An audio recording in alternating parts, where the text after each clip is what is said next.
to Helen74 South Africa, because we only ever really see your comments once we've gone live. So can everyone say a big hello to Helen74 South Africa? Are you 74 because you were born in 1974? I've always wondered. 5, 4, 3, 2, 1, Janine Amory, lift off. On which note, NASA is going to make its little helicopter fly for a 4th time on Mars. All sorts of weird news today, all sorts of weird news. I feel it's always out of deference to places that are struggling and aren't in as lucky a situation as we are to always remember the fact that when we talk about these things and we talk about things progressing well, we always have in the back of our mind places like India.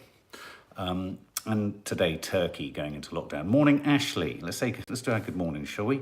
Morning, Ashley, Emma Carter, Bethan Williams, Helen Groves, Nora Doyle, Ellen, Sky Elise, Laurel Nichols, Linda Fissett, Helen Groves, I've said that again, Lucy Miller, Janine Amory, Ali Jolie, Leanne H, Katie Johnston, Brenda McGee, Helen74 South Africa, Lucy Miller, Mandy Dennis, Raspberry Mojito Girl, Sarah Fox, you did hear the coffee machine just then, you're absolutely right.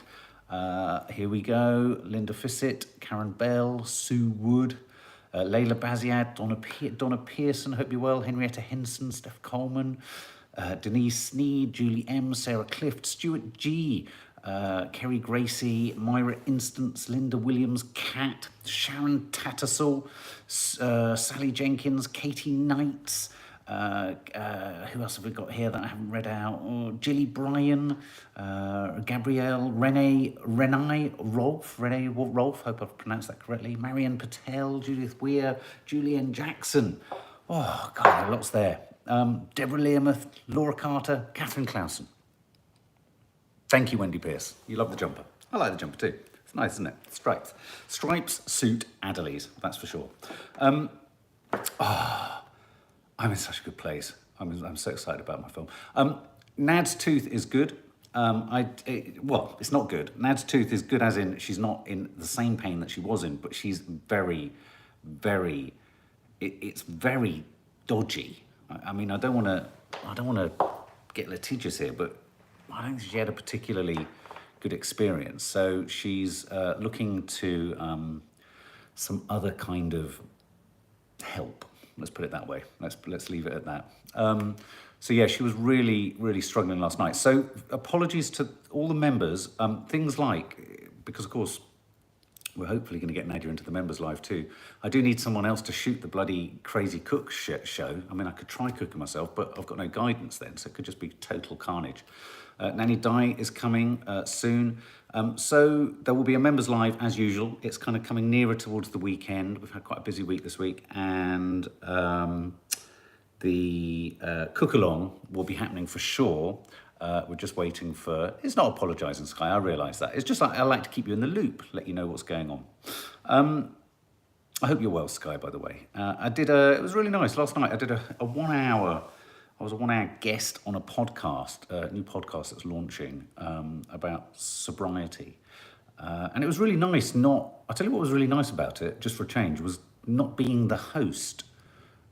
You know, so just being asked questions, that was quite nice, because it meant we could just, I talked about my story of recovery and everything else and what have you.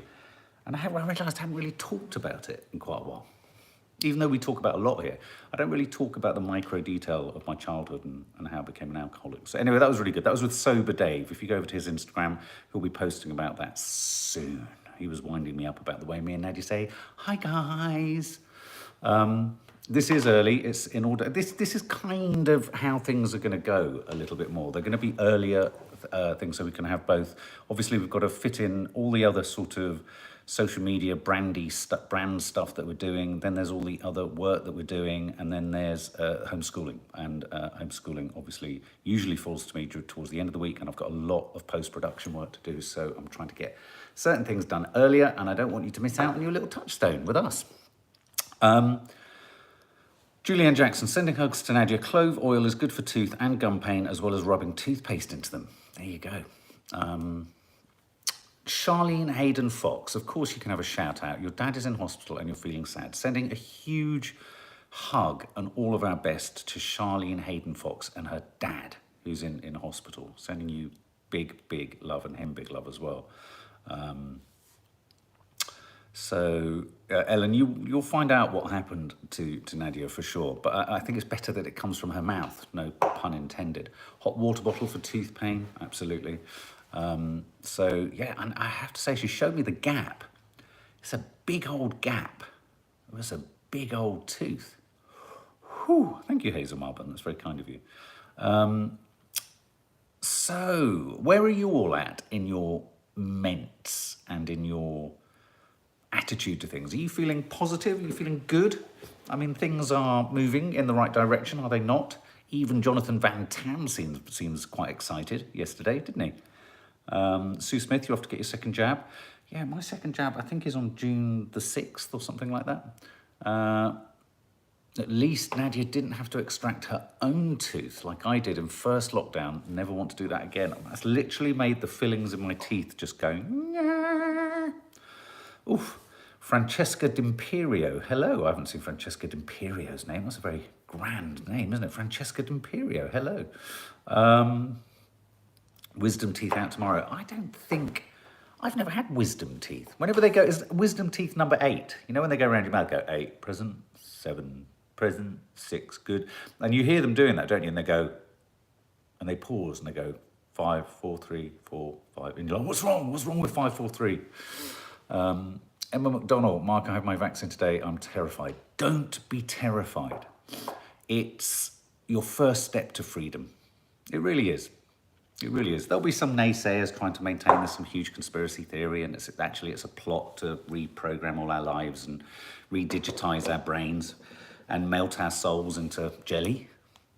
Unfortunately, it isn't. I think a lot of conspiracy theories afford governments more sophisticated powers than I think, they have. I mean, just look at Boris. Come on, flapping around in the House of Commons yesterday. It was like a fish on a hook, wasn't he? I mean, if Keir Starmer can't slam dunk this one, you may as well kiss goodbye. I mean, he might sound good. You see, my problem with Keir Starmer, and this isn't a kind of voice shaming, but he's a bit weedy, isn't he? He's a bit reedy, not weedy. He's a bit reedy in his delivery, and he needs oomph. Do you remember Margaret Thatcher had her voice trained, and I think even Tony Blair had his voice kind of brought down a decibel. I do think he needs some. Mandy Dennis off to the dentist. Be careful out there, darling. I always had dental phobia because this front tooth here is a bridge. And I've always had a nightmare with my teeth, and it was because I had a tooth knocked out on a Dodgem car at the age of 8 in Southend. I think it was Southend. And my mum was my mum in the Dodgem car with me? And it was one of those things where I remember the face of the guy. He drove straight head on, and it was in the days when the steering wheels were just hard. They probably still are. I've had a phobia of Dodgem cars ever since. And my head went forward, my tooth snapped in half, and I saw it skate across, the kind of electric floor, I call it. Oh, Faith Goodman, don't talk to me about Tony Blair's long hair. We'll talk about that in a bit, actually. It's quite important. Big up Southend, absolutely. And I saw the tooth just skittling. And that was it. Gone. And ever since then, I, as a child, had to sit in hospitals. I had to have reconstruction, all sorts of stuff. So for me, it's horrendous. And it's part of the reason, right, though I could probably cosmetically get this changed. I just can't face it. It was awesome. Oh, it's awful. So anyway, Donna Pearson, you've got an English exam tonight. Good luck. Good luck in your English exam. Well done on doing all your work, Donna. So many kids lose teeth on the Dodgems. I know, sort it out. Either put a seatbelt in or... I mean, I'll tell you what, the weird thing is, Dodgem cars is a little bit of nostalgia. Dodgem cars, when they are at their worst, you get whiplash, don't you? I mean, what's the difference? Thundering headlong into another Dodgem car is just like crashing, isn't it? It's bad. So anyway, yesterday, Jonathan Van Tam, let's jump onto the news, claims quite emphatically that 2 fully vaccinated people meeting inside would be incredibly safe, says JVT. But it's still not allowed on cautious roadmap. So this is really important, because as I was writing this into the title, I thought, oh God, if I put vaccinated people are safe to meet inside, people would be saying, that's an instruction and you're breaking the law. I'm not breaking the law. Not you guys, just those irritating types who hit the thumbs down. 2 fully vaccinated people meeting inside would be incredibly safe. So what he's clearly saying is we are moving in the right direction, and that transmission is being halved, and that the numbers are looking good, and that even a third wave which, let's face it, even Boris Johnson's been a bit of a big party pooper about, even a third wave isn't going to be as bad as they said. So this is all good. And they've ordered 60 million new vaccines for the booster jab in October. I can't think of any other way of looking at that in a depressing way. I'd love it if someone could. Can someone tell me how we shouldn't be excited by that? Now, when I say excited, if you've seen my mental health chat, I don't necessarily mean excited for us all to return to the same old way of competing and cut and thrusting and not thinking about our own mental health and not thinking about our downtime and all that kind of stuff. But I think for the sake of people not dying, for the sake of loved ones seeing each other, for loneliness, for the report by the NSPCC today, which has come out, which is just a shocking, shocking report. Has anyone seen the NSPCC? The NSPCC Child Abuse Helpline has recorded record call numbers in pandemic, which is not surprising, but adds some substantiation to the idea that, you know, school or kids not going to school, whilst we've been very outspoken about the fact that there's much to be gained from kids in healthy homes from homeschooling and being in touch with their parents. Of course, for a huge number of kids, it's probably the worst place they could be is at home. So the children's charity, the NSPCC, has said in the year to March 2021, so to last month, their helpline was contacted 85,000 times. Think about that, 85,000 times, that's a lot, which is up 23% on the previous year.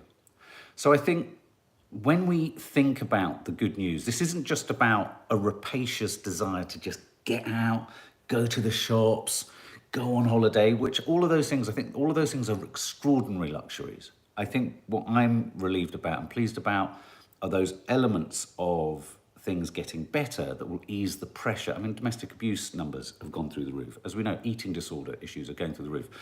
I've also talked a lot, I was talking about this on the podcast yesterday, about the fact that I do think we have mistakenly thought as a society that most of the acute mental health problems would happen in lockdown because that was where we were being locked down. There was a thought that by doing that, we'd all, in a sense, it will have aggravated mental health problems. And for me, which is again why I'm going into this route of counselling and having, oh, it's just Tim, bear with me.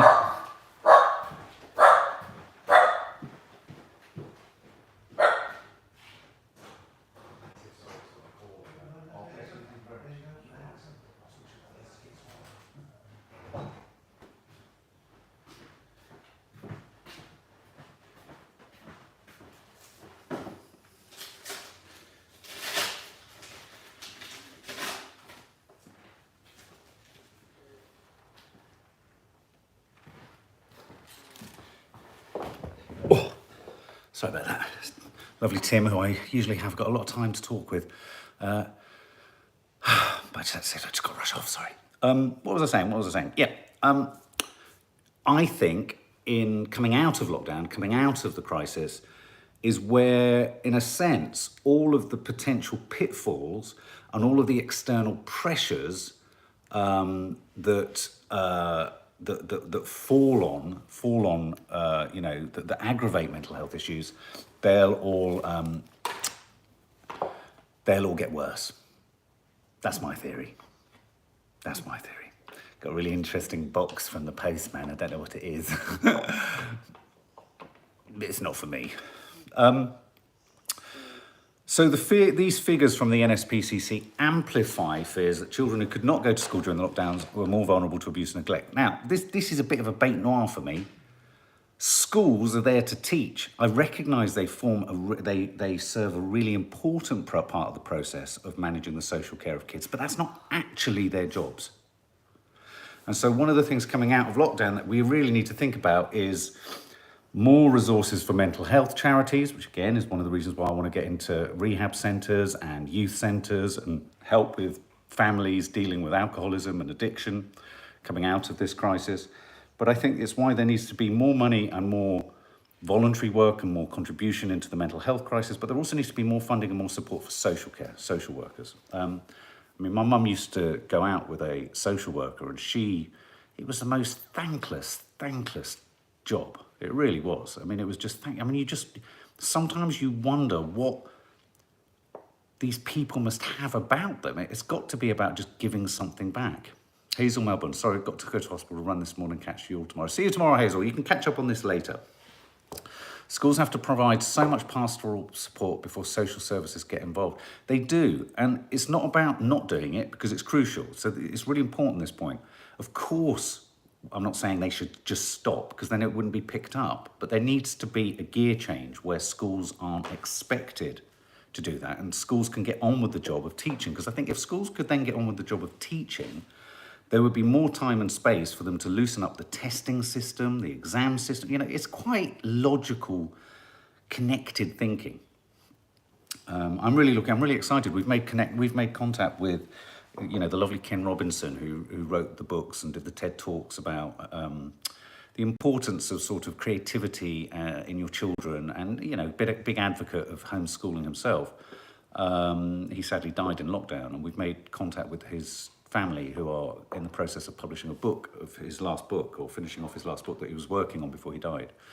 And we're really looking forward to connecting with them, because I think this whole area needs some real blue sky thinking.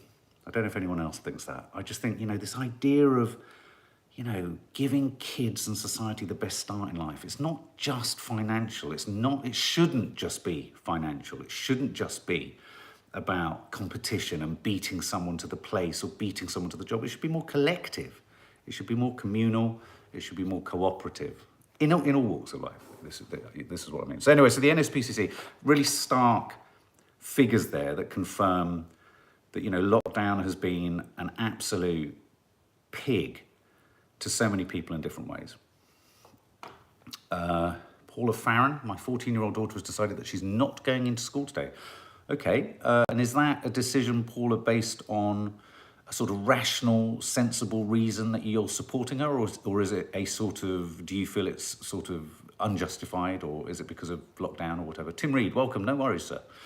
Tim Reed, I was just going to say, I did a 1-hour podcast about recovery. Do follow Sober Dave on Instagram, and he'll notify you when that one's going up. I think I'm the first episode in it, but I think there are other people in it. I think Denise Welsh, there's quite a few other people in it talking about sobriety and their stories. So that's the NSPCC. We've talked about this idea that, okay, well, let's ask you like a question, guys, don't you? You like a question.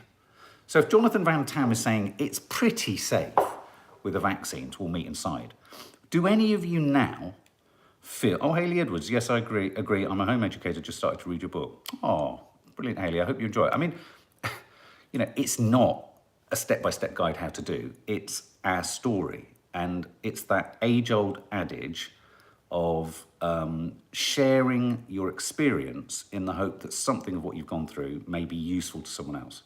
I mean, I think that's something it's like we said in an interview we did recently for, I can't remember, The Mirror or something. You know, we're not even advocates of homeschooling, we're advocates of choice. Oh, okay, Tim, well, you'll see, he'll post on Instagram when the podcast goes live. So yes, so do you feel safe meeting people inside now? Would you feel safe? Just going to get a bit of the old caffeine artist down me. And by the way, in case people go, oh yeah, he's cross-addicted to coffee. Yeah, I have cross-addicted to coffee. It's not going to kill me though, is it, in the same way? Yes, no, yes, no, ish.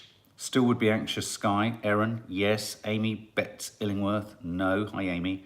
Penny Rose, Brenda McGee, Sharon McGann, yes. Gabrielle, not until vaccinated. Outlandish Creation, what a beautiful espresso mug. If I espresso myself, please follow Outlandish Creations on Instagram. She's got the most, but be warned, there are swear words. Outlandish Creations, not a good idea to meet up. So we can't have that coffee yet, can we? It's annoying, isn't it? Emma Carter, I'm more relaxed letting my oldest son in. That's good. I've never felt unsafe, the Mrs. Nikki. That's a fair point. Henrietta Henson, my daughter on her first day at school was asked, did she like it? She replied, yes, thank you, but I don't think I will go again, like she had a choice. Oh, bless.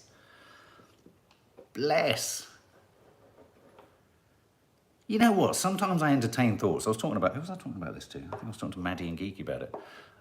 Sometimes it would just be really, really nice to just all live in a community where you pull together and you haven't got FOMO. Wouldn't it be lovely not to have FOMO? Everyone has FOMO, don't they? I mean, you know, whether it be, it's like, you know, I'm about to submit my film for all these festivals and all this stuff, and it's like you get, you know, yeah, there's a thrill to it, but it's all ultimately about winning, isn't it? It's all winning. Everything's about winning. God, even if it's winning in mental health. I mean, there's always competitiveness in who's more successfully got a mental health problem. I mean, it's ridiculous. We live in a ridiculous ages. I mean, this is not what this life thing is about. FOMO, fear of missing out. I think I'm going to try and think of something else for FOMO. A sobs commune. Yeah, Hayley Edwards, yeah. Well, you know, you all send me out one day to get the spinach, and then I can send you all out to go and get the spinach. And then we can all look at each other and go, whose day is it for spinach? And as long as we know everyone has a day for spinach, no one gets angry or has FOMO. We've solved the global issues. It's all about getting spinach. And the irony is, I tried growing veg last year, and I've grown the biggest pile of spinach down the end of my garden. I didn't even try this year. What does that tell you? What lesson is God telling you? Don't try too hard with the spinach. That's what he's saying.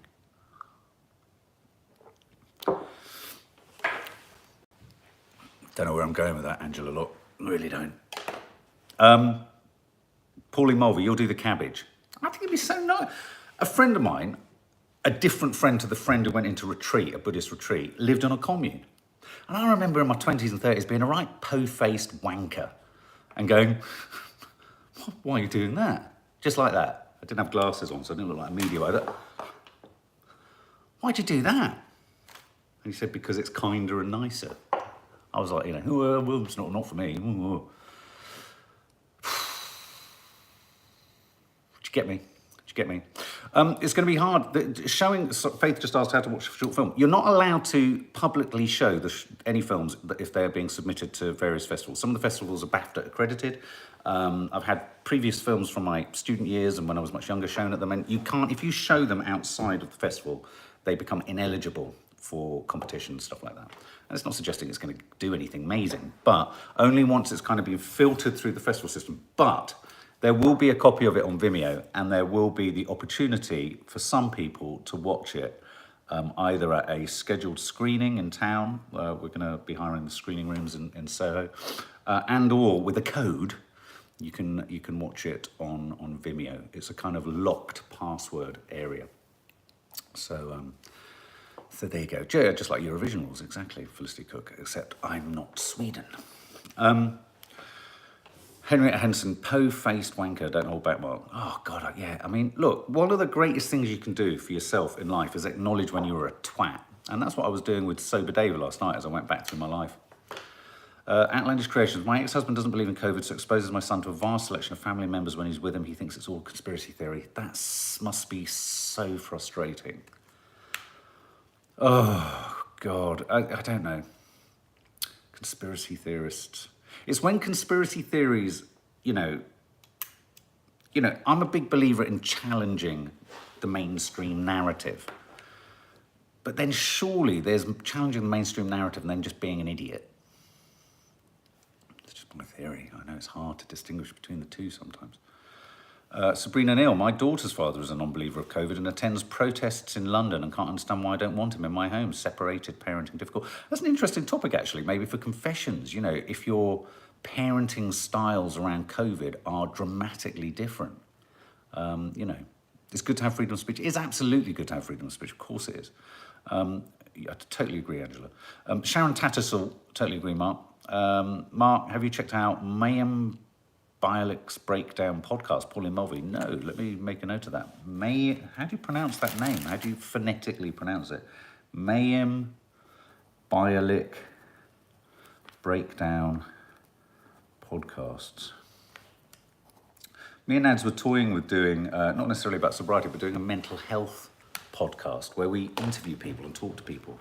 Lots of podcasts are about guests, aren't they? And sort of parenting and relationship ones aren't. We're just thinking of that. I have a conspiracy theory, Sam JP, but this is ridiculous. Don't think millions of people dying is a theory. Feel so sorry for you. It must be so... I love a conspiracy theory, but this is ridiculous. Oh, well, there you go. Yeah. I mean, don't get me wrong. I love things like UFOs. I love to believe that the government is hiding UFO stuff from us, but I don't get angry about it. I think one of the things... Okay, let me rephrase that. Conspiracy theories are fine, because they're kind of like... It's the flight of fancy, isn't it? It's when people get angry. There's no need to get angry. I mean, get angry about political ineptitude, but don't get angry. Sadly, children's mental health has been affected. Yes, as we talked about there with the NSPCC, you're absolutely right. Children's mental health and their safety have, Ross Donnelly, been massively, massively impacted. So, interesting story that's breaking is, well, not breaking, that's come up today. Most students, what do you think of this, guys? Has anyone got kids going back off to college, or have just gone back off to college, university, or this year, maybe this September, are about to go off to college? I love a crop circle. I want to believe crop circles are aliens. Of course I do.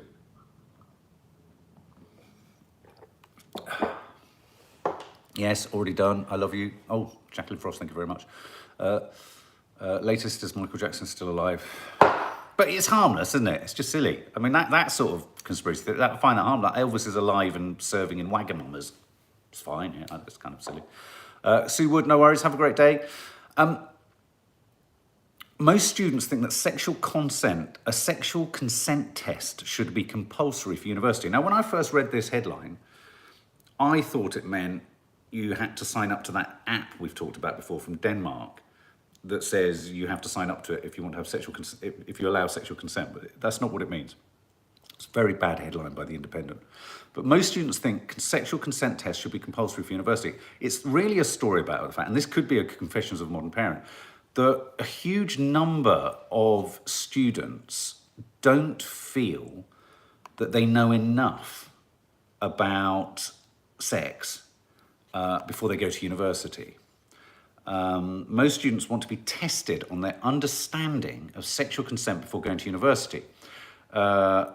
A study think tank found that 35% of youngsters learnt more about sex from pornography than from formal education. We've kind of talked about that. And I think this is really a push toward, yeah, how would you implement it? Good question, who's that? Erin. The majority, 58% of the 1,000 people questioned, said students should have to pass a test to show they fully understand what sexual consent means before starting university. So, in a sense, the way I'm reading this, it would be like in your driving test, where you have a driving test and a theory test. It's like a sex theory test.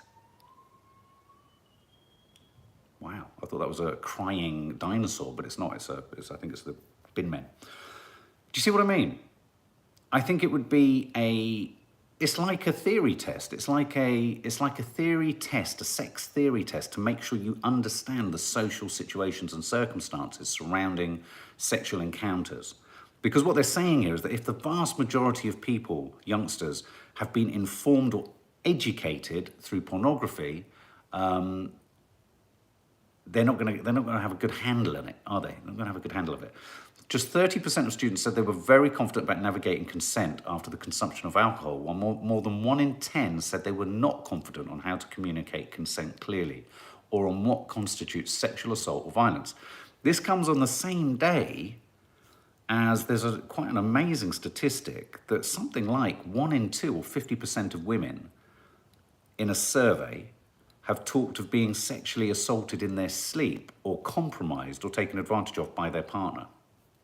So notions of consent and what is consent are really crucial within couples as much as, and within new relationships. And let's face it, this isn't just about kids going to college and just having sex like rabbits, though that happens.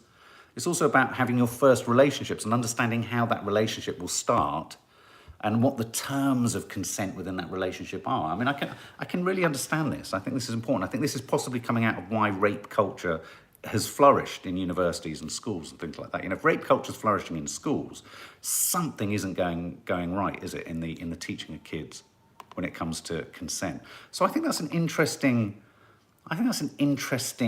thought, a sort of consent test, testing kids on their knowledge and awareness and comprehension of sex. It's not like you pass it or fail it. If you don't get many of the answers right, you are then told what the answers are so that you can get them right. That kind of makes sense.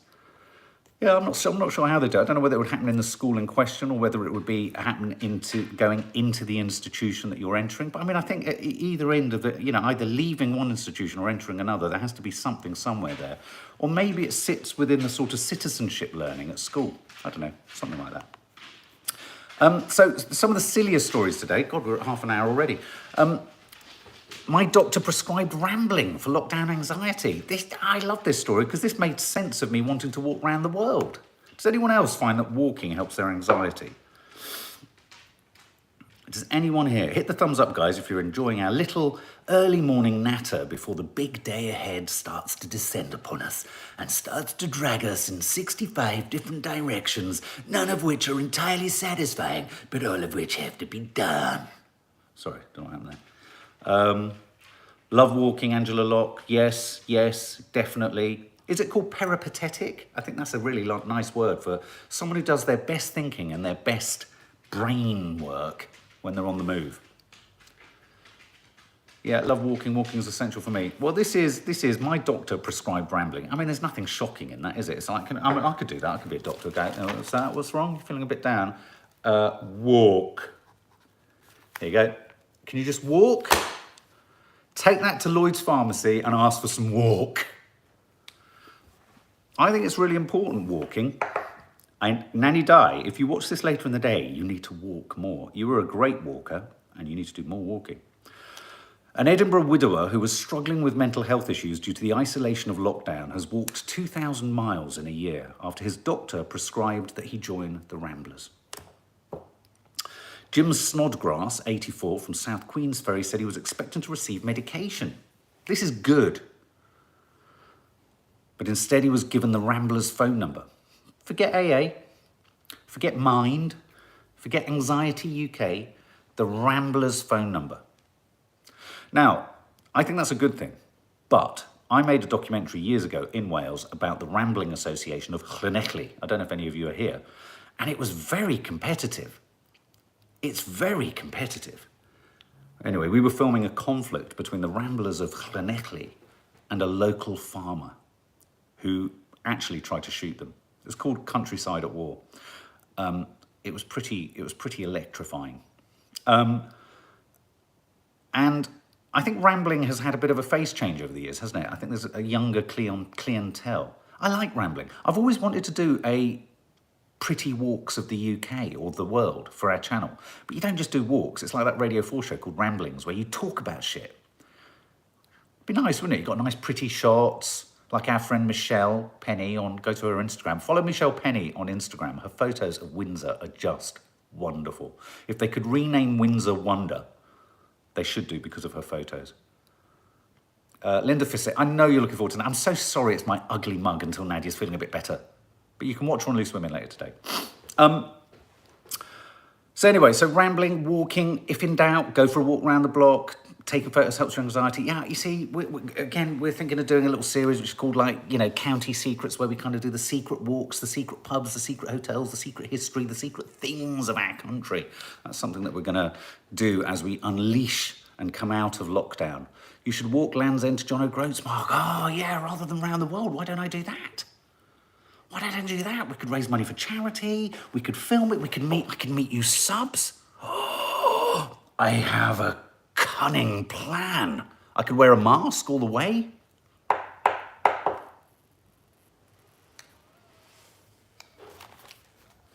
Dr. Adderley, you need to walk. I could take in AA meetings across the country. I could do the Irish jig outside some of yours houses, at the end of your gardens. Some of you could come and join me and walk along with a microphone, like one of those really irritating journalists at the marathon. How you doing? It'd be a great thread, wouldn't it, on YouTube? We could just walk. I'd be struggling to find Wi-Fi. I'd be struggling to find my wife. I'd get a break from Nadia.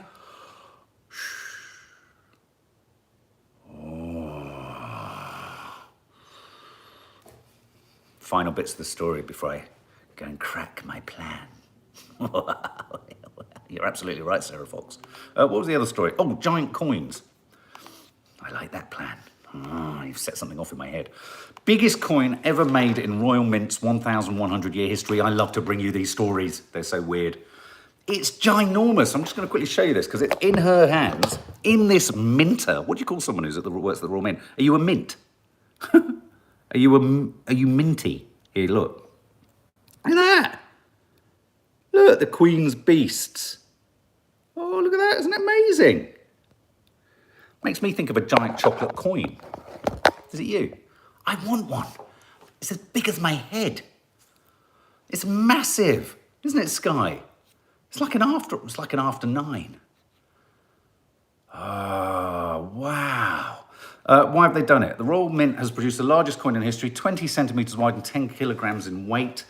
The coin has been described by Mint as a masterwork. And as a denomination, it's worth £10,000. That's a £10,000 coin.